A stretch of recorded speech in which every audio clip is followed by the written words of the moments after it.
Mesdames et messieurs, dans les médias principaux, le Fonds monétaire international, le FMI, est toujours présenté comme une espèce d'organisation d'aide humanitaire, comme la dernière instance où tous ces pays qui se trouvent en difficulté financière peuvent avoir un crédit.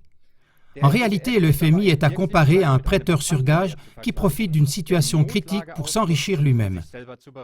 Cette phrase est une citation du livre de Volker Wolf, La grande puissance du FMI, chronique d'une razzia. De cette manière, le FMI a bien prêté par exemple 1,5 milliard d'euros à la Grèce, un pays secoué par les crises. Et maintenant, cela doit être remboursé. Et la Grèce n'est pas un cas unique. Par la politique du FMI, beaucoup d'États d'Afrique et d'Asie ont été forcés dans les dernières décennies à faire des réformes radicales et à imposer une politique de rigueur extrêmement sévère. Suite à cela, non seulement la population a été précipitée dans la pauvreté, mais en plus la famine a augmenté dans de nombreuses parties du monde.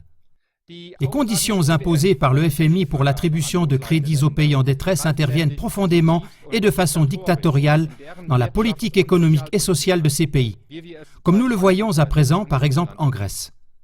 Par conséquent, le FMI doit être considéré comme co-responsable des crises et des guerres. Dans notre prochaine émission sur CLA TV, Qui paye l'addition d'un crash financier, vous pourrez apprendre d'autres informations cachées sur ce sujet, et spécialement ce qui pourrait nous arriver à nous.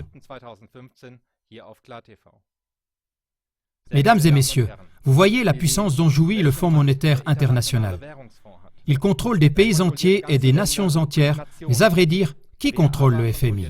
Si vous trouvez que cette question est justifiée, recommandez cette émission autour de vous, s'il vous plaît. Nous vous remercions chaleureusement depuis le studio de Koblenz.